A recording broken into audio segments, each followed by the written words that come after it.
बिस्मिल्लाहिर्रहमानिर्रहीम, अस्सलाम वालेकुम। मेरा नाम आफाक अहमद है और आज मैं जिन साहब के साथ मौजूद हूँ वो ना सिर्फ पर्सनली बल्कि प्रोफेशनली बहुत काबिल इंसान है। आज के इंजीनियरिंग पल्स के इस इंटरव्यू सेशन में हमारी मुलाकात होगी मोहम्मद अली खान साहब, मैनेजिंग डायरेक्टर एनआर पेट्रोकेमिकल्स। अस्सलाम वालेकुम सर। सर बहुत बहुत शुक्रिया सबसे पहले अपना कीमती वक्त देने का। आपके आज बहुत अहम स्केड्यूल था लेकिन आपने इस कीमती वक्त में हमें हमारी टीम इंजीनियरिंग पल्स को इंट्रोड्यूस करवाया, उनको वेलकम किया, इसके लिए हम आपके लिए शुक्रगुजार हैं। सर, इंजीनियरिंग पल्स एक न्यूज़लेटर है जो कि इंजीनियरिंग के हवाले से इंडस्ट्री में होने वाली गुड हैपनिंग्स को स्प्रेड कर रहा होता है, प्रमोट कर रहा होता है, और इसी सिलसिले में आज हम आपसे मुलाकात करना चाह रहे हैं। तो पहले हम जानना चाहेंगे कि मोहम्मद अली खान साहब कौन है। जब मेरा कैरियर यहीं से शुरू हुआ है, एनआर पेट्रोटेक से। मैंने इंजीनियरिंग की हैदराबाद से, मेहरान यूनिवर्सिटी से, और मैंने trainee engineer NR Petrotech join की थी 1988 में। मैं मैकेनिकल इंजीनियरिंग की थी, तो ज्वाइन की थी। उसके बाद मैं डिफरेंट प्रोजेक्ट्स के ऊपर, क्योंकि एनआर का बिज़नेस है ऑयल एंड गैस प्रोजेक्ट्स की इंजीनियरिंग और उसकी डिज़ाइनिंग और सुपरविजन कमीशनिंग तक का EPC। तो पूरे पाकिस्तान में मैंने सर्व किया है। मतलब जारी बात है, ऑयल एंड गैस की फील्ड में तो सारी फील्ड्स रिमोट एरियाज़ ही में मोस्टली होती हैं। तो सिंध, इंटीरियर सिंध, बलूचिस्तान, पंजाब, KP, चारों सूबों में मैंने सर्व किए, डिफरेंट एरियाज़ में प्रोजेक्ट्स किए। मैं खुद फिज़िकली वहाँ पे प्रोजेक्ट्स पे रहा हूँ 2-2 साल, 3-3 साल, जब तक प्रोजेक्ट कंप्लीट नहीं हो जाता। उसके बाद फिर ग्रेजुअली जब मैं सीनियर होता चला गया तो फिर 2013 में मैं एनआर पेट्रोटेक सर्विसेज में यहाँ पे मैनेजिंग डायरेक्टर अपॉइंट हुआ था। फिर 1 साल के बाद मैं यहाँ से ट्रांसफ़र हुआ as managing director of heavy electrical complex Haripur. वहाँ तकरीबन 1.5 साल रहा। उसके बाद मैं अपॉइंट हुआ है managing director heavy mechanical complex Taxila. वहाँ से अभी वापस आया हूँ 2021। अब दोबारा एनआर में एज MD काम कर रहा हूँ।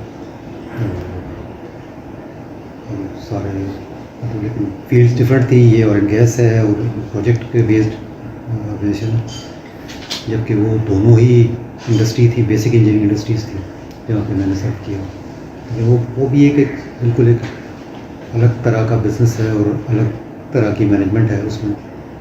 दोनों में वो दोनों उनका भी काफ़ी डिफरेंस था। तो बड़ा अच्छा कैरियर गुजरा है अभी तक, तो अल्लाह का शुक्र है, बड़ा सक्सेसफुल रहा है। क्योंकि इस सेंस में कि जहाँ गया मुश्किल टास्क ज़रूर थे, लेकिन अल्लाह की रहमतें साथ इतनी रही कि बिल्कुल अजीब तरह से सॉल्व होते चले गए मसले, और दोनों सिक इंडस्ट्रीज़ रिवाइव हो गई। ये बड़ी एक अचीवमेंट है, कह लें कि अल्लाह की रहमतें हैं कि दोनों सिक इंडस्ट्री थी। एक सिक इंडस्ट्री रिवाइव हुई तो उन्होंने दूसरी जगह भेज दिया कि ये भी बिल्कुल डेड है, बिल्कुल ख़त्म हो रही है, इसे भी देखें। लकीली अल्लाह की रहमत से वो भी रिवाइव हो गई। फिर मुझे जब मैं वापस अपने एनआर पेट्रोटेक जो बेसिक मेरी पेरेंट ऑर्गेनाइजेशन थी, इसमें जब मैं वापस आया हूँ तो फिर दोबारा मुझे यहाँ के हालात ख़राब हो चुके थे। अब ये टास्क मिला हुआ है, ये अभी तक तो नहीं संभला, देखते कितना वक्त लगता है इसमें। दरम्यान में उनका एक प्लान था पाकिस्तान स्टील को रिवाइव करने का, वो भी मुझे टास्क दे रहे थे, लेकिन वो डिसीजन चेंज हो गया। वो पहले तो इन्हें खुद ही रिवाइव करने का प्लान था, फिर उनका चेंज हुआ कि जी वो किसी लीज पर देना, गवर्नमेंट का डिसीजन चेंज हुआ, तो फिर वो नहीं हो पाया। तो यहाँ आया हूँ तीसरी जगह, देखते हैं इसका क्या होता है। Sir, really inspired by your man of crisis, but मैं ये जानना चाहूँगा कि इंजीनियरिंग आपकी किस में थी और वो लाइफ एक कैसी चूज़ किया आपने? इंजीनियरिंग आपकी जो थी वो किस आपकी उसमें थी डिसिप्लिन में? इंजीनियरिंग मैकेनिकल में भी किया था मैंने, और मैकेनिकल मेरी फर्स्ट चॉइस थी। मेरे बहुत अच्छे मार्क्स नहीं थे इंटर में कि जो मुझे फर्स्ट चॉइस मिल जाए, लेकिन बड़ी लकी थी। मैं पूरा ज़िंदगी में लकी रहा हूँ माशाल्लाह कि जो आप मैन ऑफ क्राइसिस कह रहे हैं, ये पता नहीं किस तरह, मैं सच्ची बात है कि जब पीछे मुड़कर देखता हूँ तो मुझे कभी समझ नहीं आया कि किस तरह सॉल्व होती हैं चीज़ें, अल्लाह की रहमत। बेशक। सर, एनआर के बारे में थोड़ा बताइए, क्या कौन सी कंपनी हमारे सुनने वालों को, ताकि पता चले कि पाकिस्तान में भी ऐसी कंपनीज़ हैं जो ऑयल एंड गैस में बहुत अच्छे लेवल पर सर्व कर रही हैं। एनआर पेट्रोटेक इस्टेब्लिश हुई थी 1974 और ये वाहिद कंपनी थी जिसका इंजीनियरिंग बेसिक डिज़ाइन से लेकर और प्लांट कमीशनिंग तक सब करती थी। एक ही कंपनी थी पाकिस्तान में और हाई टेक कंपनी थी, क्योंकि latest technology oil and gas sector ऐसा है कि जिसमें आपको लेटेस्ट टेक्नोलॉजी आपकी फ़ौरन आ जाती है। और इसमें यह है कि आप कोई पुरानी टेक्नोलॉजी आप यूज़ नहीं कर सकते, बड़ी कॉस्ट इफेक्टिव नहीं होती पुरानी टेक्नोलॉजी के। तो जो भी रिसेंट इन्वेंशंस होती हैं इसमें तो फ़ौरन मार्केट में आती है और मार्केट में आके उसके बाद फ़ौरन हमारे पास भी आ जाती हैं और हम बिल्कुल टच में रहते हैं उसके। क्योंकि दूसरा एक अच्छी चीज़ ये है कि हम चूँकि ये कंपनी के ऑफिस शहर में है, जैसे बहुत सारी इंडस्ट्रीज़ हैं जो बाहर होती हैं शहर से, वो मैंने देखा जब मैंने वहाँ सर्व किया हरीपुर में या टेक्सला में, वो बहुत डिफरेंट हैं इससे कि उनका जो बेसिक इशू है वो यही है कि उनको टेक्नोलॉजी अपडेटेड नहीं है, ना उनकी मशीनरी, ना उनका डिज़ाइन, उनके प्रोडक्ट का डिज़ाइन। तो इस वजह से वो बहुत पीछे रह गए। लकीली एनआर बायोटेक में ये सबसे अच्छी चीज़ है कि आप हर प्रोजेक्ट पे नई टेक्नोलॉजी आपके सामने होती है। क्योंकि जब आप जैसे पहले एक्सप्लोरेशन होती है किसी भी फील्ड की, तो वहाँ से जब आप उसकी प्रोसेसिंग पे जाते हैं तो प्रोसेसिंग के लिए बेसिक इक्विपमेंट आपको इंपोर्ट करने पड़ते हैं। तो वो इंपोर्ट के लिए आप पुरानी टेक्नोलॉजी के इक्विपमेंट मिलते ही नहीं हैं, नई टेक्नोलॉजी मिलता है। तो नई टेक्नोलॉजी आपको स्टडी करनी पड़ती है, आपको उसको रिव्यू सारा करना पड़ता है, जिस पे आप रिकमेंड करते हैं उसे। तो वो नई टेक्नोलॉजी ऑटोमेटिकली हमारे इंडक्ट होती चली जाती है हमारे सिस्टम में। तो ऑयल एंड गैस में तो बिल्कुल लेटेस्ट चल रही है हर जगह पर, पूरे पाकिस्तान में। लेकिन दूसरे सेक्टर्स अनफॉर्चुनेटली पीछे हैं बहुत नई टेक्नोलॉजी से। इसके लिए मैं अब अगर आगे बात करेंगे तो इंडस्ट्री की, तो फिर मैं आपको बताऊंगा कि हमने उसके लिए भी कुछ ना कुछ किया था। और लकीली पाकिस्तान में हमने स्टार्ट दिया था, लेकिन अब शायद उससे आगे नहीं चला, लेकिन फिर वो आगे।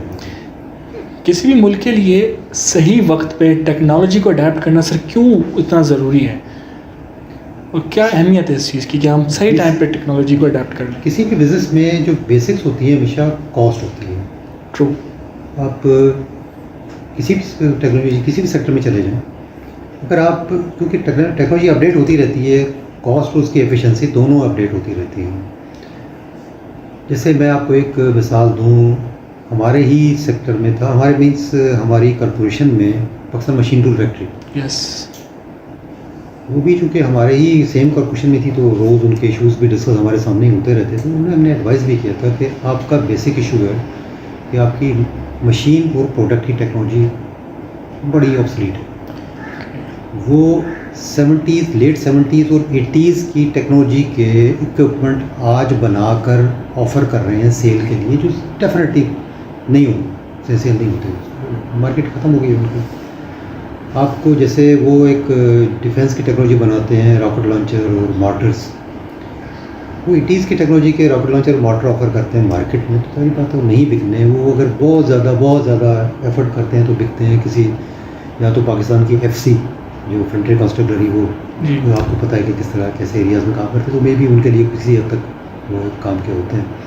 उसके अलावा अफ्रीकन कंट्रीज़ कुछ खरीदती हैं उनसे, वो थोड़े अपने किसी इसी तरह की जो FC टाइप की जो उनकी ऑर्गेनाइजेशन हैं जो काम कर रही हैं उनके लिए, लेकिन वो इतनी दूसरी टेक्नोलॉजी है कि वो और कहीं नहीं बिकते। नई टेक्नोलॉजी वो अपग्रेड नहीं करते और ना उनके पास मशीन है नई टेक्नोलॉजी के इक्विपमेंट बनाने की। तो ये चीज़ें जब तक इसी तरह ऑयल एंड गैस सेक्टर में हर चीज़ अपग्रेड होती रहती है। जैसे बॉयलर्स हैं आपके, जैसे कंप्रेसर्स हैं, कि हम कंप्रेसर और पंप इस टाइप की मशीनें नहीं बना रहे, पंप भी एक लिमिटेड, पंप्स जो बना रहे हैं वो बहुत एक लिमिटेड उसकी वैरायटी बना रहे हैं, बाकी मोस्टली नहीं बना रहे हैं। वो भी उसकी रीज़न यही है कि जो बड़े इंडस्ट्रीज़ हैं, जो बेसिक इंजीनियरिंग इंडस्ट्रीज जो गवर्नमेंट ने लगाई थी, बड़ी वही है पाकिस्तान में। अनफॉर्चुनेटली प्राइवेट सेक्टर में अभी तक भी नहीं बन पाई, बड़ी इंडस्ट्रीज नहीं लगी है अभी भी। और गवर्नमेंट सेक्टर का सबसे बड़ा इशू ये है कि जो हम लोग जो होते हैं, जो गवर्नमेंट सेक्टर में काम कर रहे होते हैं, या तो उन्हें पता नहीं होता, टेक्नोलॉजी का इल्म नहीं होता, या वो अपने एडमिनिस्ट्रेटिव इश्यूज़ में इतने फंसे हुए होते हैं कि वो उस तरफ तवज्जो ही नहीं करते, अपना पीरियड गुजार कर चले जाते हैं और उसको वहीं की वहीं खड़ी होती है। हैवी मैकेनिकल कॉम्प्लेक्स में आप सोचें कि 50 साल पहले, तकरीबन वो 71 में कमीशन हुआ था, 1971 में। 50 साल गुजरने के बाद उसकी मशीनें अपग्रेड आज तक भी नहीं हुई। 50 साल पुरानी टेक्नोलॉजी की मशीनें उन पे काम हो रहा है आजकल, तो वो डेफिनेटली कॉस्ट इफेक्टिव नहीं होता, क्योंकि power consumption, huge power consumption और स्लो उनकी जो मूवमेंट मशीनों की, और फिर इतनी पुरानी टेक्नोलॉजी की जो मशीनें लगती हैं तो उसके स्पेयर पार्ट्स ना मिलने की वजह से वो शट डाउन हुए होते हैं उनके, और आपकी जो प्रोडक्शन लॉस हो रहा होता है, तो उसकी वजह से उसकी प्रोडक्ट कॉस्ट इतनी बढ़ जाती है उसकी कि वो आप मार्केट में सेल करना आपके लिए प्रॉफिट पे मुश्किल होता है, तो इसलिए वो स्लोली मार्केट से आप आउट होते चले जाते हैं। ऑयल एंड गैस सेक्टर में चूँकि अपडेटेड बिल्कुल लेटेस्ट टेक्नोलॉजी हर वक्त रहती है, तो इस वजह से हम लोग अपडेटेड हैं, एनआर करते हैं। एक्सेलेंट। और एक फेमस सेइंग है कि if you can not upgrade you will be replaced, और यही चीज़ हम अपनी इंडस्ट्री में देख भी रहे हैं। सर थोड़ा चाय भी लीजिए साथ साथ, और स्ट्रगल के बारे में मुझे थोड़ा सा बताएं कि यहाँ तक पहुँचने की स्ट्रगल क्या थी, बिकॉज लोग आपका आज देखते हैं, वो नहीं देखते कि रास्ता कैसा था, कितना जो है वो मुश्किल था। थोड़ा सा अगर आप शेयर करना चाहें, क्योंकि नए इंजीनियर्स के लिए तो मैं खासतौर पे कहना चाहूँगा कि नए इंजीनियर्स को अपने सीनियर्स का रास्ता ज़रूर देखना चाहिए कि किस रास्ते पे चल कर रहा है। जो आपने सवाल किया वो रास्ते का एक बेसिक चीज़ जो हम पता नहीं, मुझे नहीं पता, मैं दुनिया में कहीं और बाहर काम नहीं किया मैंने, तो मुझे नहीं पता कि उनकी सिलेक्शन का प्रोसेस किस तरह का होता है, लेकिन हमारे यहाँ दो सेक्टर्स हैं, एक गवर्नमेंट और एक प्राइवेट सेक्टर। जो प्राइवेट सेक्टर है वो जब भी अपने ऑफिसर्स को, अपने जो भी रखते हैं तो मैनेजमेंट को, वो हमेशा उसका कैरियर देख कर रखते हैं। यस। और गवर्नमेंट सेक्टर में इंटरव्यू करके रखते हैं। ये it's a huge difference, it's a huge difference. बिल्कुल ठीक कहा आपने कि हम कॉम्पिटेंसी, अहलियत और काबिलियत में फ़र्क नहीं करते। बिल्कुल ठीक है। तो अब जो आपको अच्छा बोल सकता है, अपने आप को अच्छा प्रेजेंट कर सकता है, वो गवर्नमेंट सेक्टर में सिलेक्ट हो जाता है। और गवर्नमेंट सेक्टर में कैरियर नहीं देखा कि आपने क्या कुछ करके आए हैं। प्राइवेट सेक्टर वाला कभी इंटरव्यू पे नहीं जाता, वो आपका कैरियर देखता है, आप कहाँ थे, आपने क्या रिजल्ट दिए, रिजल्ट देखता है वो। ये डिफरेंस है। तो यहाँ आके जो हम काफ़ी पीछे रह जाते हैं गवर्नमेंट सेक्टर में। और फिर दूसरे इन्फ्लुएंसेस बहुत सारे, पॉलिटिकल, इंस्टीट्यूशनल, सब वो अलग चीज़ है। तो जिस मोहम्मद अली ख़ान साहब के सामने आज हम मौजूद हैं, इंजीनियरिंग पल्स की टीम किस नशेब व फराज से गुजरे, अगर आप कुछ एक बताना चाहें जो कि मशल राह भी होगी हमारे इंजीनियर्स के लिए, बिकॉज हम समझते हैं पाकिस्तान में, मैं समझता हूँ दो ही कैरियर होते हैं, या डॉक्टर या इंजीनियर। तो आज इंजीनियर भी परेशान है जब हम इंडस्ट्री में जाते हैं, और डॉक्टर्स भी एहतजाज करते हुए नज़र आते हैं। तो थोड़ा सा बताएं कि जो भी इंजीनियर इस चीज़ को चूज़ करे, बाय हार्ट या बाय चॉइस, जब भी आप इंजीनियरिंग करते हैं आपको क्या इश्यूज़ आए? देखिए, मेरी तो चॉइस थी मैकेनिकल, तो मैं मैकेनिकल में लकीली आ भी गया, अच्छे मार्क्स ना हो, कम अच्छे मार्क्स होने के बावजूद आ गए। मेरी खुशकिस्मती थी। दूसरा, बहरहाल आने के बाद जो जॉब पाकिस्तान में जो स्टूडेंट्स को मिलती है, जो कैरियर शुरू कर रहे होते हैं, वो चॉइस पे नहीं मिलती। मेरी भी चॉइस ये नहीं थी जहाँ मैं आज हूँ। मेरी चॉइस थी, मैं मैन्युफैक्चरिंग इंडस्ट्री में जाना चाहता था, और लेकिन नहीं जा सका। मैंने अप्लाई किया था, अनफॉर्चुनेटली नहीं हो पाया मेरा। अक्सर मशीन टूल फैक्ट्री में मैंने अप्लाई किया था, नहीं हो सका। नेशनल रिफाइनरी में अप्लाई किया था, नहीं हो सका। मशीन टूल फैक्ट्री मेरा एक था ना कि एक ड्रीम होता है किसी का कि एक मैकेनिकल इंजीनियर को कहाँ जाना चाहिए। तो दो इदारे थे, एक मशीन टूल फैक्ट्री और एक heavy mechanical complex. Heavy mechanical complex चूँकि दूर था मेरे घर से, मतलब मैं तालुका प्रवास से, तो मैं दूर था वहाँ से। कराची नज़दीक था, तो मेरी चॉइस थी कि मशीन टूल फैक्ट्री में नहीं हो सका। मैंने फिर नेशनल रिफाइनरी में अप्लाई किया, तो वो मुझे नहीं पता था।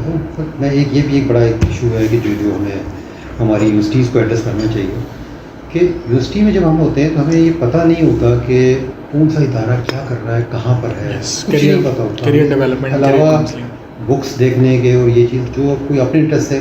अब अगर मैं कराची में बैठा हूँ तो मे भी कराची के कुछ इदारों का मुझे पता हो, लेकिन कराची से बाहर का मुझे फिर भी नहीं पता होता। Yes, true.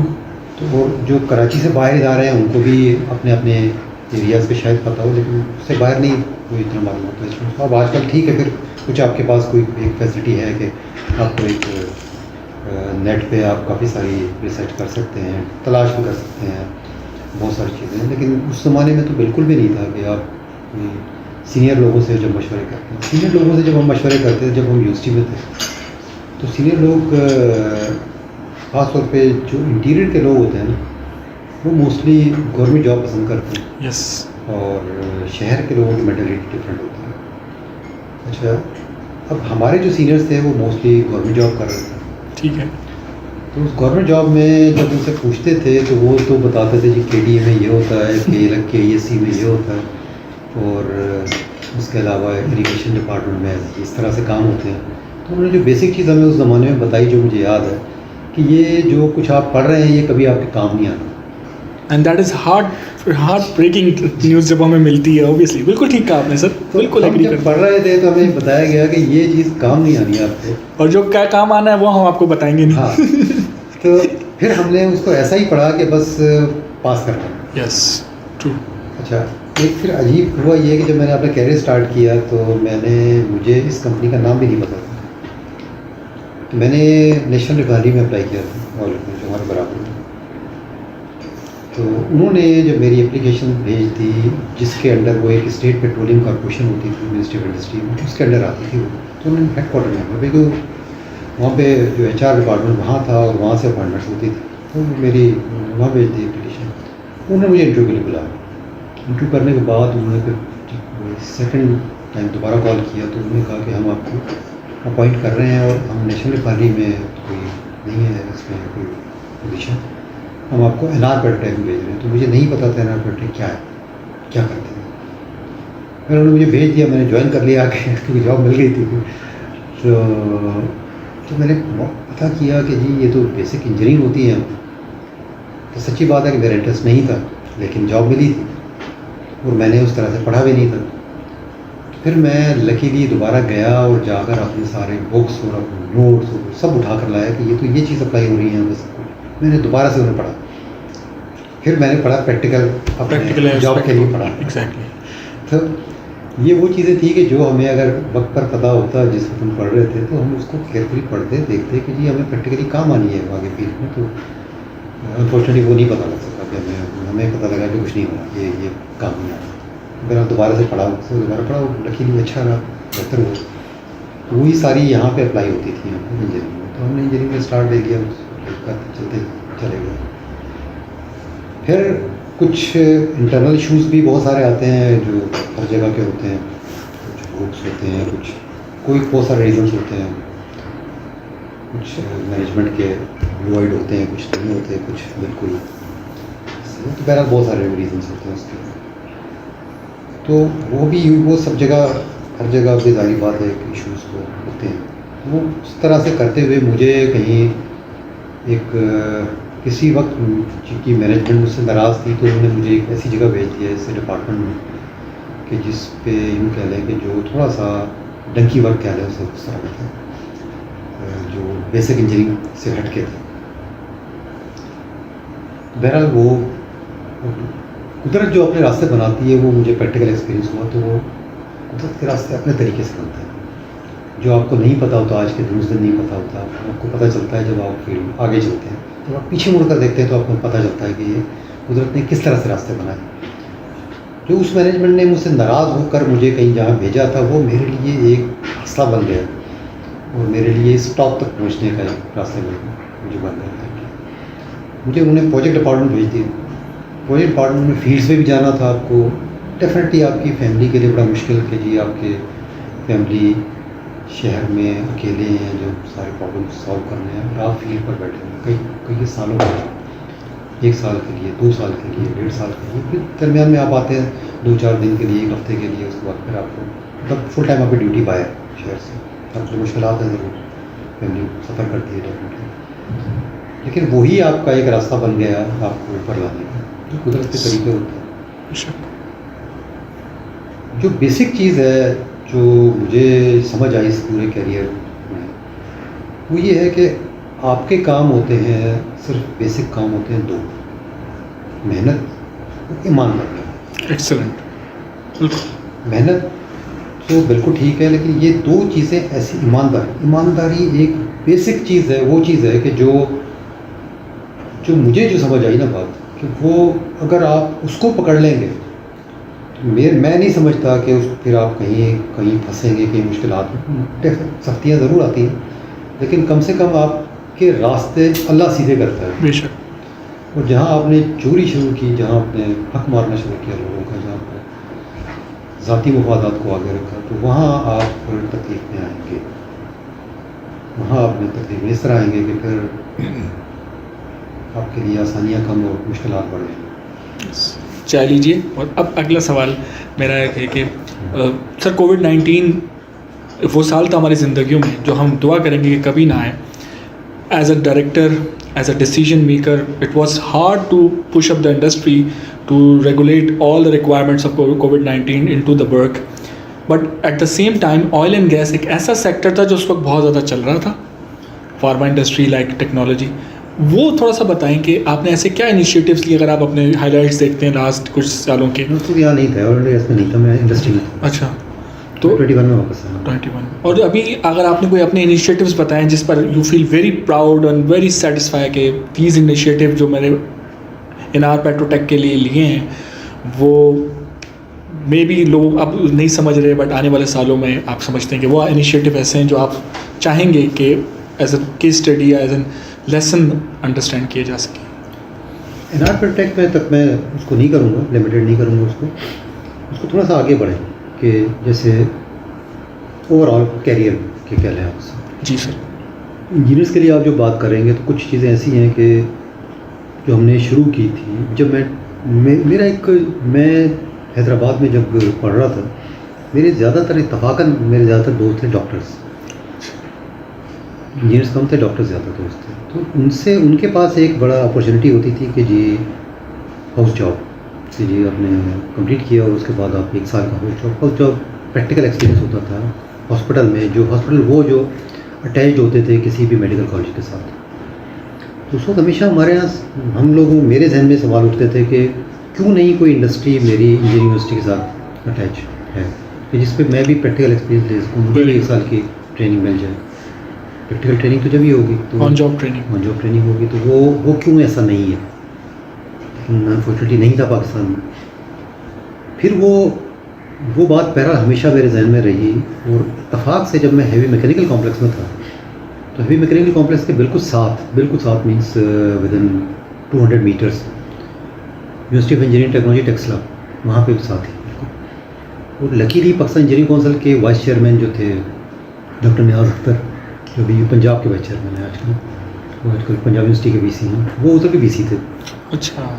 और मैं MD था हैवी मैकेनिकल कॉम्प्लेक्स का। तो उनसे वैसे भी अच्छी ताल्लुक़ था क्योंकि मेरा मुलाकात इंजीनियरिंग काउंसिल के हवाले से भी रही थी। और फिर बाय डेजिग्नेशन मैं MD जो HMC होता है वो वहाँ के मेंबर सिंडिकेट भी होता है UIT का, तो मैं उनकी सिंडिकेट में भी था। तो मैंने उनसे शेयर की डॉक्टर साहब से कि डॉक्टर साहब ये हमेशा मुझे एक अजीब सी बात लगी है कि क्यों नहीं आप इंजीनियरिंग काउंसिल में भी हैं, तो क्यों नहीं कोई यूनिवर्सिटीज़ के साथ कोई इंडस्ट्री अटैच होती है इस तरह जैसे मेडिकल कॉलेज के साथ हॉस्पिटल होता है, क्योंकि इंजीनियर्स को भी आपको ये प्रैक्टिकल एक्सपीरियंस मिले। ये बड़ी अच्छी बात है। मैंने कहा क्यों नहीं हम दोनों यहाँ बैठे हुए हैं, क्यों नहीं स्टार्ट लें यहाँ से। तो बड़े कुछ कहना ये बहुत अच्छी चीज़ है। तो वो हमने फर्स्ट टाइम पाकिस्तान में हमने स्टार्ट किया और एक बैच उन्होंने MS और PhD स्टूडेंट्स का जो डे टाइम के जो फुल टाइम स्टूडेंट्स थे उनका हमें भेजा HMC में, और वो हफ्ते में 3 दिन हाफ डे हमारे साथ गुजारते थे। हमने उन्हें प्रोजेक्ट्स दिए, अपने इश्यूज़ बताए उन्होंने, क्योंकि उसका इशू ये होता है कि मैं ऑयल एंड गैस से हटके मैं बात कर रहा हूँ कि बाकी इंडस्ट्रीज़ में लोग जो इंजीनियर्स हैं वो सर नीचे करके सुबह से रात काम कर रहे होते हैं। उनको बिल्कुल नई टेक्नोलॉजी का नहीं पता कि क्या इन्वेंशंस हो रही हैं, क्या कुछ नया आ गया है। उनके पास वही पुरानी मशीनें हैं, वही प्रोडक्ट्स आ रही हैं, थोड़ा बहुत अपग्रेड होती हैं, वो उसको किस तरह बनाना है उन्हीं पुरानी मशीनों पे, उन्हीं उसी सिस्टम के। तो वो उनके पास नई टेक्नोलॉजी कुछ नहीं पता होती। जो इक्विपमेंट है वो मशीन काम सही नहीं कर रही, उसके कंट्रोल इशू कर रहे हैं, उसके कोई भी इशू बन रहे हैं, उसको वो टेम्प्रेरी सॉल्व कर लेते हैं। कोई ना कोई उनके जो वेंडर से पूछ लेते हैं कि क्या करना चाहिए, वो कुछ एडवाइस कर देता है, उस पर चल रहे होते हैं। नई टेक्नोलॉजी उन्हें कुछ नहीं पता। यूनिवर्सिटी के जो स्टूडेंट्स हैं उनको नई टेक्नोलॉजी पता होती है, क्या क्या इन्वेंशंस हो रही है, क्या कुछ नया आ रहा है दुनिया में, वो टच में होता है। तो मैंने कहा कि जी देखें उनके पास नॉलेज है नया, और हमारे पास प्रैक्टिकल एक्सपीरियंस है और फैसिलिटी है। हम उन्हें प्रैक्टिकल एक्सपीरियंस इश्यूज़ बताएंगे, अपने प्रोजेक्ट हम देंगे, उस पर रिसर्च करके वो सॉल्यूशन होता है। जब फिर वो जो प्रोजेक्ट निकले तो हमने उनको कोई 18-20 टीमें बना दी, 4 से 5 इंजीनियर्स ईच, और उस पर हमने उन्हें असाइनमेंट्स दी। हमने असाइनमेंट दी प्रैक्टिकल, ये मशीन से का इशूज़ हैं, इसके कंट्रोल्स इस तरह के इशूज़ हैं जिससे ये नहीं हो रहा, वो नहीं हो रहा। हमारे पास बॉयलर लगा हुआ था, ये बॉयलर की एफिशिएंसी बिल्कुल डाउन हुई है, ये फर्नेस सही काम नहीं कर रही, ये फर्नेस बहुत ज़्यादा पावर लेती है, तो इसके जो इलेक्ट्रिक फर्नेस थी, तो इसका हम किस तरह से हमें कॉस्ट इफेक्टिव बनाएं इसका। ये गैस के ऊपर जो फर्नेस हैं, इसमें ये इशूज़ हैं, ये इस लिमिट तक जाती है, उससे आगे नहीं जाती, इस टाइप के मसाइल थे। वो हमने उन्हें प्रोजेक्ट्स दिए।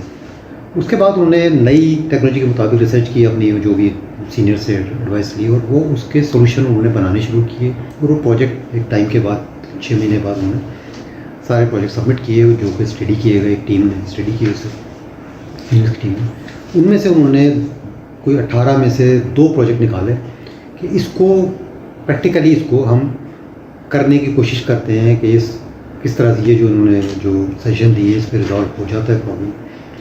उसके लिए फिर हायर एजुकेशन कमीशन को लिखा कि जी आप फंडिंग करें, तो उन्होंने फंडिंग उस पर तैयार हो गए, उन्होंने कहा जी आप उन्हें प्रेजेंट करें। लेकिन फिर यहाँ तक हम ले आए, लेकिन अनफॉर्चुनेटली उसी वक्त मैं वहाँ से ट्रांसफ़र हो गया और उधर से डॉक्टर साहब चले गए। ओके। दोनों एक साथ तकरीबन मेरे ख्याल है 2 महीने के अंदर अंदर। And it was year of 2020. हाँ। Yes. So it was a great project between linkage academia and industry. Yes. Okay. तो अब डॉक्टर साहब इंजीनियरिंग काउंसिल में हैं, अभी भी हैं, अभी मिलते रहे हैं, अभी भी पीजीडी प्रोग्राम चल हाँ। रहा है। बिल्कुल। लेकिन ये कि वो प्रोग्राम ख़त्म हो गया उनका। ओके। उधर से एचएमसी ने ख़त्म कर दिया, इधर से यूईटी ने ख़त्म कर दिया। ओके। तो वो हालांकि मेरा ख्याल था कि ये एक मॉडल हमने बना दिया है, अब ये इंजीनियरिंग काउंसिल के थ्रू हम इसको सब जगह बताएंगे। बल्कि डॉक्टर साहब ने शुरू भी किया था, शायद यहाँ कोई एनईडी में कोई प्रोग्राम था, वहाँ उन्होंने बताया, उन्होंने बड़ा प्रेजेंट किया डॉक्टर साहब ने, डॉक्टर न्याज ने।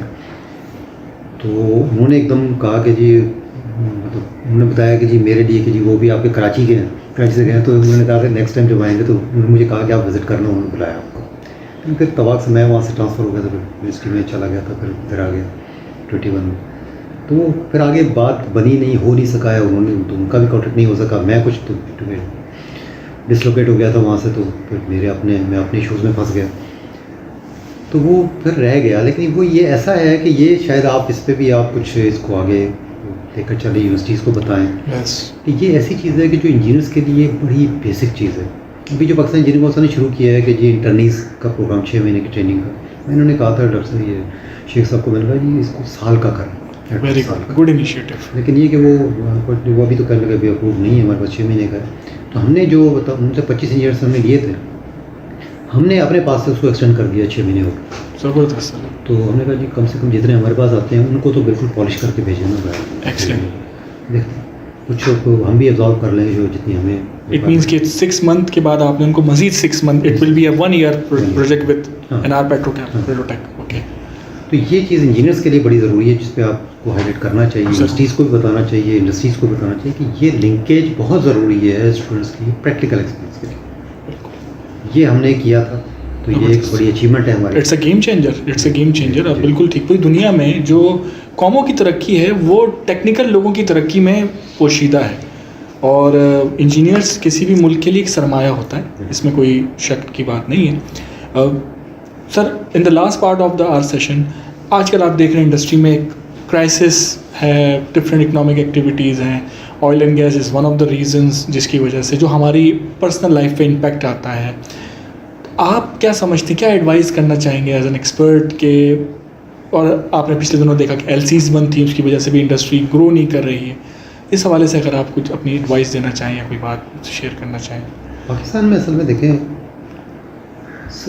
इतना पोटेंशियल है कि आप सोच नहीं सकते, कि हम कहते हैं कि क्या कुछ हो सकता है। मैं जो एक क्लेम कर रहा हूँ कि मैंने 2 सिक इंडस्ट्रीज़ रिवाइव कर दी हैं, और आप एक यकीन करें कि अगर आप उसमें इन्वॉल्व हो ना, उसको पूरा को स्टडी करें केस को, तो वो कुछ भी मैंने मुझसे किसी ने पूछा कि ये जो इस्लामिक चैम्बर ऑफ कॉमर्स के थे साहब, वो बड़े इंटरेस्टेड थे, तो वो कहते हैं कि जी आपने क्या किया। तो मैंने कहा जी मैंने इत्तेफाक से कुछ भी नहीं किया, मैंने जो भी किया वो हर आदमी कर सकता है, कोई स्पेशलिटी कुछ भी नहीं है इसमें, सिर्फ चीज़ें सीधी कर दें, अपना पर्सनल टेस्ट पीछे कर दें कि हमारे यहाँ अनफॉर्चुनेटली हमारे यहाँ जो सबसे बड़ी मुश्किल है ना वो ये है कि मैं एक नेकी का काम समझता हूँ किसी नाअहल को नौकरी देना। मुझे ये सिफारिशें आती हैं कि ये बहुत गरीब है, बड़े परेशान है, आप इसको यहाँ पे ठोस दें, आपको ज़रूरत नहीं है, आपकी रिक्वायरमेंट नहीं है, आपकी कोई वैकेंसी नहीं है आपके पास, आप ठोस दें इसे और बस उसकी तनख्वाह जा शुरू हो जाए और बस, तो आपको बड़ी दुआएं मिलेंगी।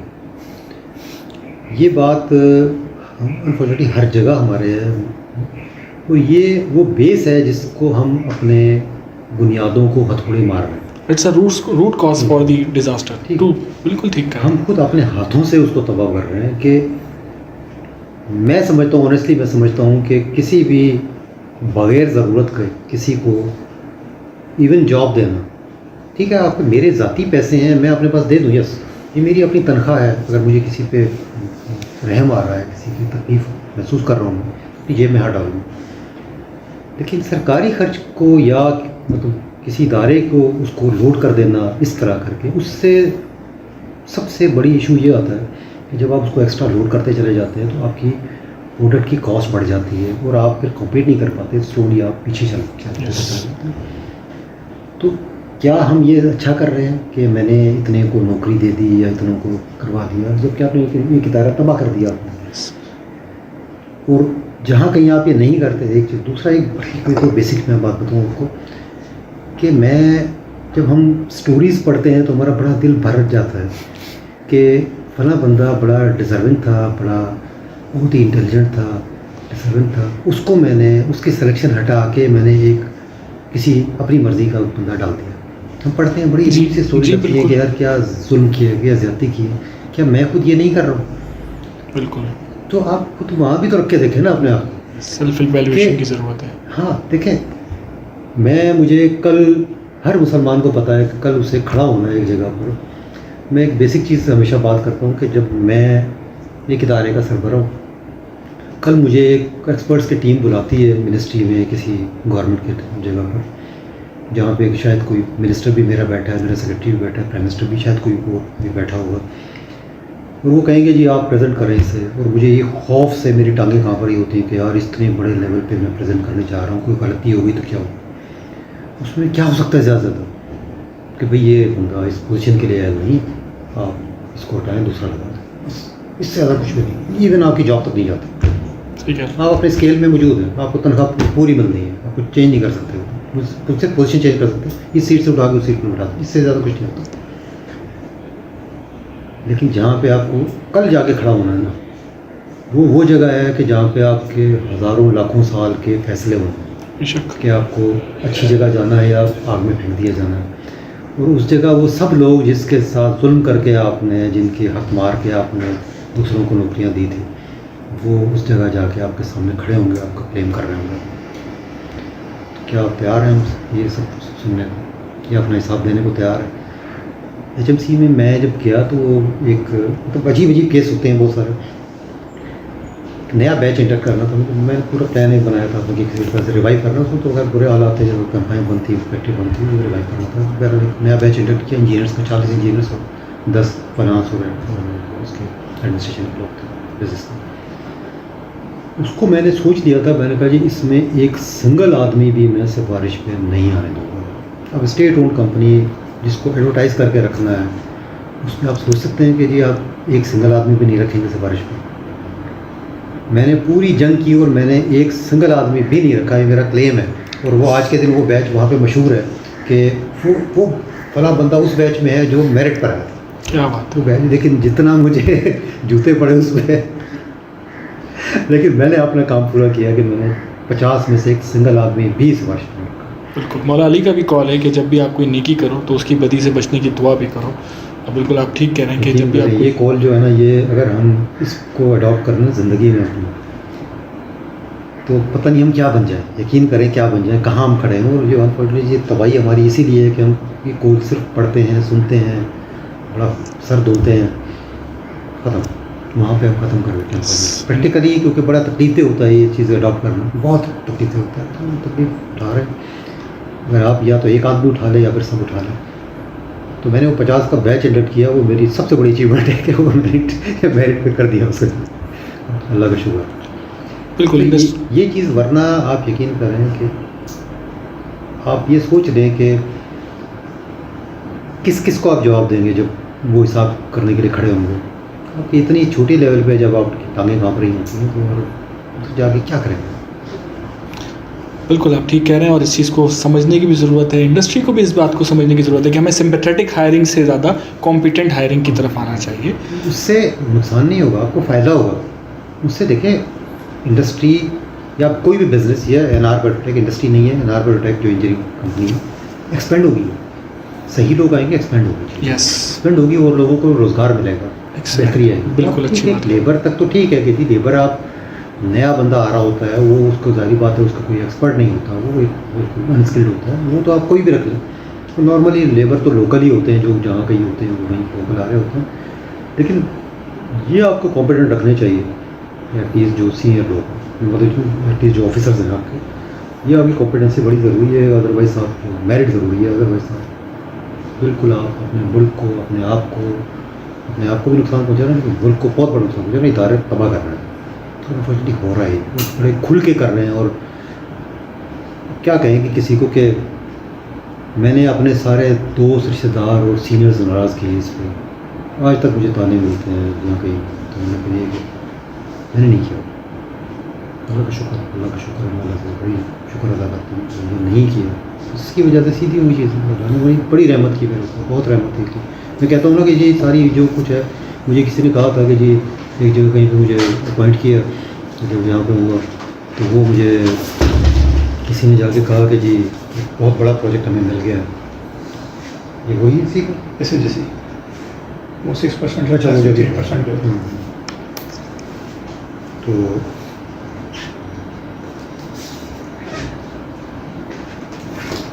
मैंने वो टोटल ये कि जी तो जिन्होंने अपॉइंट किया, जो सेक्रेटरी थे मिनिस्ट्री के, उन्होंने कहा कि देखें मैंने आपको बहुत लकी बंदा भेजा है, अभी ये स्टार्ट है, इसके आते ही पहला आपको प्रोजेक्ट इतना बड़ा मिल गया, आगे देखते जाए क्या हो रहा होता है। तो मेरे ऊपर तो बड़ा अल्लाह ने रहमत की है, बड़ी हैरत करेंगे मेरे साथ।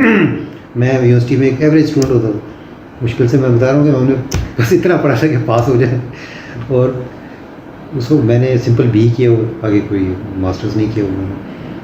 जब मैं वहाँ पे यूईटी के सिंडिकेट में था तो मैं MS और PhD को डिग्रीज दे रहा था, तो मैं खुद बड़ी आंखों से आंसू निकल गए कि यार ये कुदरत मुझे कहाँ खड़ा करके गुजर। तो आप सोच नहीं सकते कि यार कहाँ आपको कुदरत लेके जा रही है, आप कितने कॉम्पिटेंट हैं। आप सोच नहीं सकते इस बात पे कि कुदरत किस तरह नवाजता है, किस तरह मसले हल करती है। मुझे इन्होंने, जब मैं जैसे बता रहा हूँ कि मुझे प्रोजेक्ट डिपार्टमेंट भेज दिया, फील्ड पे भेज दिए यहाँ से, ठीक है, वो उन्होंने सज़ा के तौर पर कैले भेज दिया। उस वक्त अल्लाह ने मुझसे इतने मुश्किल प्रोजेक्ट्स हल करवा दिए कि जिसका किसी को भी यकीन नहीं था कि ये प्रोजेक्ट चल जाएंगे, सक्सेसफुली वो चल गए। हैरत, मतलब ये चीज़ें मेरे हाथ में तो नहीं थी, ना किसी और के हाथ में। इवन मेरी कंपनी को, इवन जो क्लाइंट को, उनको भी नहीं पता था। उन्होंने कहा था कि जी ये फिट करके प्रोजेक्ट लगा दो, चलता है नहीं चलता है ये देखते हैं बाद में। सक्सेसफुली चला। तो ये कहाँ से होता है? ये तो ऊपर से होता है, और कोई रास्ता नहीं। किसी की कॉम्पिटेंसी नहीं होती है, अल्लाह की कुदरत है, अल्लाह की रहमत है, और अल्लाह की रहमत हमेशा आप पे मेहरबान रहे। बहुत शुक्रिया सर आपके वक्त का। आखिर में बस मैं अगर आपसे एक चाहूँगा कि क्योंकि आप ऑब्वियसली एक टीम भी डेवलप करते होंगे, रिक्रूटमेंट टीम को देखते होंगे, क्या ऐसी चीज़ जो एडवाइस करेंगे इंजीनियर्स के लिए जो अब आप मिसिंग देखते हैं कि यार आपके ज़माने में वो थी, आजकल के इंजीनियर्स में वो चीज़ नहीं, और आप चाह, क्योंकि सुनने वाले और देखने वाले हमारे इंजीनियर्स बहुत ज़्यादा कम्युनिटी आपको देखेगी, आपको फॉलो भी करेगी, बेशक आप उनके लिए एक रोल मॉडल है। So what advice you would like to share with the young engineers and upcoming engineers? ये दो तीन चीज़ें, जैसे मैं अभी बताया कि ऑनेस्टी जो है ना, ऑनेस्टी थोड़ी सी काफ़ी उस पर उसको आप पूरा देखें कि ऑनेस्टी डजंट मीन्स कि आपने कोई रिसोर्सेज को मिसयूज़ नहीं किया। ये ऑनेस्टी एक होती है। एक होती है कि आपने पैसे नहीं खाए कहीं से, जहाँ पे आपकी अथॉरिटी थी वहाँ से पैसे नहीं खाए, ये भी एक ऑनेस्टी होती है। एक और चीज़ ऑनेस्टी होती है, फिर दो चीज़ें होती हैं, एक तो रिस्पॉन्सिबिलिटी होती है और एक होती है असाइनमेंट और एक होती है रिस्पॉन्सिबिलिटी। यस, एक आपको असाइनमेंट मिलती है, डू इट, हो गया, आपने कर दिया, रिजल्ट्स क्या हुए आपका कंसर्न नहीं है। आज के दिन जो मुझे ज़्यादा इशू नज़र आते हैं ना बच्चों में, जो नए स्टूडेंट्स, नए जो लड़के आते हैं, जूनियर्स यंगस्टर्स जो आ रहे हैं, उनमें इशू थोड़ा सा मुश्किल चीज़ें ये हैं कि वो असाइनमेंट तो करते हैं, सक्सेसफुली करने की कोशिश करते हैं और करते भी हैं, लेकिन रिस्पॉन्सिबिलिटी वाली जो चीज़ है ना वो थोड़ी काफ़ी लैकिंग है। मतलब जैसे एक मैं क्या इसको मिसाल दूँ कि एक कोई बूढ़ा आदमी या कोई माजूर या कोई, उसको आपने रोड क्रॉस करवा लो, ये आपके असाइनमेंट है कि ये वो फंस गया है, बुजुर्ग है, मुश्किल से चल पा रहा है, तो ये रोड क्रॉस नहीं कर पा रहा, तो आप रोड क्रॉस करानी है, तो आपकी ये असाइनमेंट हो गई कि आप रोड क्रॉस करा दें, तो करा दिया आपने। तो जहाँ पे आपने क्रॉस करके दूसरी जगह पहुँचा है, वहाँ पर कुछ मैनुअल भी खुले हुए हैं या कुछ ब्रेक्स पड़ी हुई हैं, कोई रुकावटें पड़ी हुई हैं जिससे वो टकरा के गिर भी सकता है, जिससे मैनुअल में भी गिर सकता है वो। आपकी असाइनमेंट यहाँ पूरी हो गई, लेकिन जो रिस्पॉन्सिबिलिटी जो फील करता है वो ये होता है कि वो उसका जो इशू है कि जी जिस तरह वो रोड क्रॉस करने में मुश्किलात थी उसको, उस तरह वो पार्ट है उसका फुटपाथ का, वो पार करने में भी वैसी ही मुश्किलात होगी। लेकिन आपकी असाइनमेंट रोड तक थी तो आपने पूरी कर दी, लेकिन रिस्पॉन्सिबिलिटी पूरी नहीं हुई। क्यों? कि वो अगला अभी स्टेप बाकी है जो आपको कहा नहीं गया लेकिन आपको नज़र आ रहा है। तो अगर मुझे ये कह देना कि जी आपको किसी जगह 3 साल के लिए अपॉइंट किया, आपकी ये असाइनमेंट है कि ये 3 साल कंपनी ठीक चलनी चाहिए, ओके चल गई 3 साल, ठीक, मेरी असाइनमेंट ख़त्म हो गई, मैं घर चला गया। आपने फ्यूचर के लिए क्या किया, ये आपकी रिस्पॉन्सिबिलिटी थी, जो आपको असाइनमेंट में लिखकर नहीं दी गई कि फ्यूचर के लिए आपको वो दूर तक देखना है, आपका विजन होना चाहिए, इस कंपनी को आगे अच्छा चलना चाहिए। मैं अपना टाइम गुजार गया, अच्छा गुजार गया, ठीक, बिज़नेस मिल गया, प्रॉफिट भी हो गया, ठीक है, आगे के लिए क्या किया? जिस तरह अभी आज के दिन हम बात करते हैं कि जी टीम नहीं बने थे, अब बनने शुरू हुए हैं, ठीक है, अगर टीम बनने अब शुरू हुए हैं तो इसका फ़ायदा तो आप किसी और को होगा। सही कह रहा। तो इसलिए मैं क्यों बनाऊँ, मैं क्यों एफर्ट करूँ? लेकिन ये बेसिक चीज़ है रिस्पॉन्सिबिलिटी वाली, कि आप अगर रिस्पॉन्सिबिलिटी लेंगे कि जी इस कौम को ठीक रास्ते पर डालना है, इन लोगों को ठीक रास्ते, इस कंपनी को, इस इदारे को ठीक रास्ते पर डालना है, तो आप रिस्पॉन्सिबिलिटी फील करें, सिर्फ असाइनमेंट पे ना जाए, रिस्पॉन्सिबिलिटी।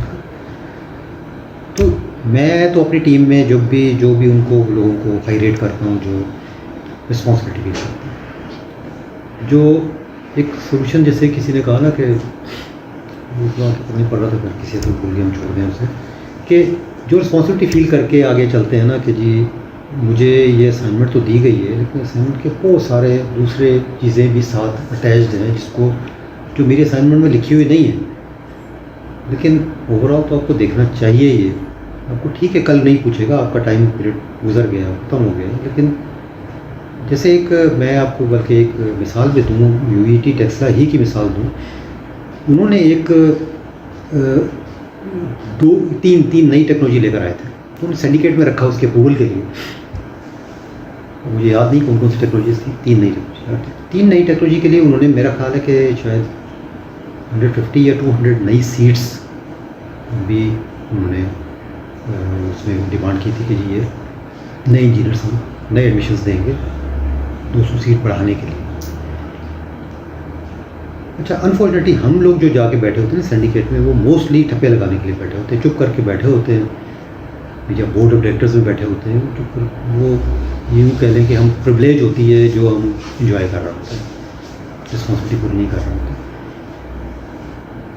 तो उसमें भी कोई 10, 12, 14 मेंबर्स थे, जिसमें से एक high court, Punjab high court के जज भी थे जो टैक्स लगे थे और इंजीनियर थे, इसलिए उसमें सिंडिकेट में थे। वहाँ पे एक एमपीए जो लोकल थे वो भी इंजीनियर थे, वो भी उसमें सिंडिकेट में थे। उसके अलावा यूटी लाहौर के वीसी थे, उसके अलावा जो आसपास इंडस्ट्रीज़ थी, एचएमसी का मैं था, जैसे एचआईटी के एक साहब थे, एक पीओएफ सर्विस फैक्ट्रीज़ के, एक कामरा के एरोटिकल कॉम्प्लेक्स कामरा के, इस तरह करके 3-4 इंडस्ट्रीज़ के भी थे। तो ये लोग होते हैं, कुछ यूनिफॉर्म में मतलब फौजी थे, कुछ लोग थे। उनमें से आप यकीन करें कि पूरे उस सिंडिकेट में मुश्किल से लोग बोलते कितने हैं, 3 या 4, उससे आगे कोई बोलते ही नहीं। पूरी मीटिंग्स में मुंह पर टेप लगा के बैठते हैं और उसी तरह उठ के चले जाते हैं, खाते पीते हैं, गपशप की कुछ पैसे देते हैं जो आपके एक्सपेंस के 10,000 रुपये 5,000 रुपये देते हैं, जेब में डाल कर चले गए। अपने पढ़ा भी नहीं होता वर्किंग पेपर, उसका जो बुक बनती है वो पढ़ी भी नहीं होती, चुप कर खामोशी से आए, खामोशी से सुनते रहे, चले गए। मैं जब भी मैंने वो बुक नहीं पढ़ी थी, मैंने उसको स्टडी नहीं किया था, तो मैंने मीटिंग अटेंड नहीं की, मैंने एक्सक्यूज़ कर लिया कि मैं नहीं आ सकता क्योंकि मैं पढ़ नहीं सकता पाया, टाइम नहीं मिला। उसमें एक था, जैसे मैं बता रहा हूँ, टेक्नोलॉजी ऐड करने का और साथ सीख, तो मैंने डॉक्टर साहब से कहा, मैं डॉक्टर साहब ये वो इशू है कि जो मैं आपसे सेपरेटली डिस्कस करना चाह रहा था, इत्तफाकन ये सामने आ गया। इसमें ये मुझे नहीं पता था कि मैं वैसे ही पहले आपसे डिस्कस करना चाहता, इत्तफाक से मौका नहीं मिला कि ये आप as vice chairman engineering council कि आप इंजीनियरिंग काउंसिल ये कुछ क्यों नहीं कर रही कि इतने एक घर के में यूनिवर्सिटियाँ बन गई हैं, इंजीनियरिंग यूनिवर्सिटी जो आपको डिग्रीज़ दे रहे हैं, आपने क्यों नहीं कभी किया पूरा ये कैलकुलेट किया कि कितनी कंजम्पशन है पाकिस्तान में और कितने लोग बाहर चले जाते हैं इंजीनियर्स हमारे। ओके, टोटल मतलब अगर 100 इंजीनियर्स बन रहे हैं, 50 की लोकल कंजम्पशन है, 10, 15, 20 बाहर जा रहे हैं, तो 30 कहाँ जा रहे हैं, जो 30 बच गए हैं वो कहाँ जा रहे हैं, उसका क्या फ्यूचर है? उसका फ्यूचर ये है कि मैं आपको बताता हूँ कि जब मैं 5 बंदों की जो वैकेंसी निकालता हूँ तो मेरे पास 500 इंजीनियर्स लाइन में खड़े होते हैं धूप में। मैंने कहा मुझे बड़ी तकलीफ हो रही होती है कि मेरे भाई लाइन में खड़े हुए हैं। ये जब भी मैं भी यंग था तो मेरे साथ भी ऐसा ही होता था। क्यों ऐसा है? क्यों नहीं आप 70 प्रोड्यूस करते इंजीनियर? क्यों नहीं आप 100 प्रोड्यूस कर रहे जो कि आपके रिक्वायरमेंट से ज़्यादा है 30, जो कि इधर उधर फिर जाने पर जाते हैं, फिर बड़ा मुश्किलात होती हैं, सोशल सेक्टर में इश्यूज़ आते हैं, आपको बहुत मसाइल पैदा होते हैं, तो क्यों नहीं उसको देख रहे आप? तो मैंने कहा आपने वो तो मैं बात नहीं कर पाया और उसके बजाय आपने वो अपनी सीटें और बढ़ा दी। मैंने कहा अब ये बढ़ जाएंगी, हम इसको पास कर देंगे, वाह वाह हो जाएगी, वाह भाई वाह, आपकी भी हो जाएगी, हमारी भी हो जाएगी, सब कुछ हो जाएंगे और 200 नए इंजीनियर आ जाएंगे फील्ड इसमें आपकी मार्केट में, और जिनको जॉब्स नहीं मिलेंगी, फिर कल कोई पिस्टल लेके घूम रहा होगा बाहर, कल कुछ और कोई रिक्शे चला रहा होगा कोई। उनके क्या कुछ मसाइल आएंगे, आपने कभी सोचा इसको क्यों किया आपने? तो कहते हैं कि जी क्या करना चाहिए। मैंने कहा आप कि नई टेक्नोलॉजी ना लाएं हम। मैंने कहा नहीं, नई टेक्नोलॉजी ज़रूर लाएं हम, लेकिन ये कि वो 200 इंजीनियर इसी में जो जितनी आपकी 800 हैं या जितनी भी हैं आपकी सीटें हैं, इसमें से आप निकालें। 800 से ऊपर ना जाए, 1000 पे ना जाए, या 1000 है तो 1200 पे ना जाए, उसके अंदर एडजस्ट करें उसको। और इंजीनियरिंग काउंसिल से आप ये कोशिश करें कि सिर्फ उतनी यूनिवर्सिटियों को आप लाइसेंस देंगे, उतने स्टूडेंट्स सिर्फ आप अलाउ करेंगे जितनी आपकी कंजप्शन है, या जो बाहर चले जाते हैं, जो सब मिलजुल के जो भी आती है उतनी करें। क्योंकि ये इस तरह तो नहीं होना चाहिए कि आप जिस तरह कर रहे हैं। तो उस पर कुछ 2-3 लोगों में बहस शुरू हो गई। एक जज साहब कहते हैं ये हमारी रिस्पॉन्सिबिलिटी नहीं है। मैंने कहा जज साहब आपकी तो रिस्पॉन्सिबिलिटी ज़्यादा है, कल जो क्राइम्स करेंगे ना ये आपके पास ही आएंगे सबसे ज़्यादा केसेस। सेम MPA साहब भी यही फरमा रहे थे। मैंने कहा जी आप दो जो बोल रहे हैं, जो अपोज कर रहे हैं, उनकी सबसे बड़ी रिस्पॉन्सिबिलिटी बनती है। मैंने कहा कि हम लोग सिर्फ यूनिवर्सिटी के सिंडिकेट मेंबर हैं, सोशल रिस्पॉन्सिबिलिटी हमारी कोई नहीं है। अनफॉर्चुनेटली ये रिस्पॉन्सिबिलिटी जो बेसिक चीज़ है ना, ये हम कहीं भी समझ ही नहीं पा रहे कि हम कोई दुनिया में भी रहते हैं, हमारी कोई फैमिली भी है, हमारी कोई मुआशरा भी है, ये हम समझ ही नहीं। हमें ये मेरी ड्यूटी नहीं है। भाई आपकी ड्यूटी नहीं है तो अब किसकी ड्यूटी? कोई तो है ड्यूटी। ये तो सरकार देखे, फिर सरकार जो कंसर्न डिपार्टमेंट है वो देखें। भाई अगर वो नहीं देख रहे तो मैं भी तो सोसाइटी का मेंबर हूँ ना, मैं भी तो मेरी भी सोशल रिस्पॉन्सिबिलिटी बनती है। अनफॉर्चुनेटली कोई नहीं देख रहा। इस पे अच्छी खासी बहस। मैंने कहा जी सॉरी, मैं तो एटलीस्ट को नहीं कर रहा, मैं तो एटलीस्ट कर रहा। मैंने कहा यार सीटें में उसमें है जिसको। तो फाइनली जब अच्छी खासी बहस चढ़ गई तो कहते हैं कि जी सबसे पूछा कि जी क्या करें इसका रिजल्ट, क्या मुझसे पूछते हैं कि डॉक्टर कहते हैं अच्छा वो सब लिखें क्या इसका। तो जो इनका प्रोसीजर है कि जहाँ पे डिफरेंस ऑफ ओपिनियन हो जाता है वहाँ पे वोटिंग कराते हैं। वोटिंग कराई उन्होंने तो 10 और 2 का था, हम 2 थे और वो 10 थे, तो पास हो गया। 10 जो खामोश लोग बैठे हुए थे उन्होंने उनको वोट दे दिया। तो अब उसको क्या कहेंगे, वो बच्चे किधर जाएंगे जो जो True, जिनको बिल्कुल जॉब सही नहीं कह मिलेगी, जिनको कोई नहीं सुनने को तैयार, कोई नहीं पूछने को तैयार, रिस्पॉन्सिबिलिटी कोई नहीं लेता। तो इंशाल्लाह सर कोशिश ये है कि इंडस्ट्री और एकेडमिया के दरमियान ये जो लिंकेज है, ये जो आपने बहुत ज़बरदस्त इनिशिएटिव्स की बात की, हम इसको आगे बढ़ाएं। इस हवाले से हम आपकी गाइडेंस भी चाहेंगे, आपकी एडवाइसेस भी चाहेंगे इंशाल्लाह ताला, और अपने आने वाले इवेंट में आपको एज अ गेस्ट भी चाहेंगे ताकि आपकी ये अच्छी बातें तमाम लोगों तक पहुँचें। Sir thank you very much for your time. हमने बहुत कुछ सीखा, हम और उम्मीद है कि हम जो भी इंजीनियर्स ये सुनेंगे और जो भी हमारे व्यूवर्स होंगे वो इसको सुनेंगे। आपके वक्त का बहुत बहुत शुक्रिया sir, thank you very much.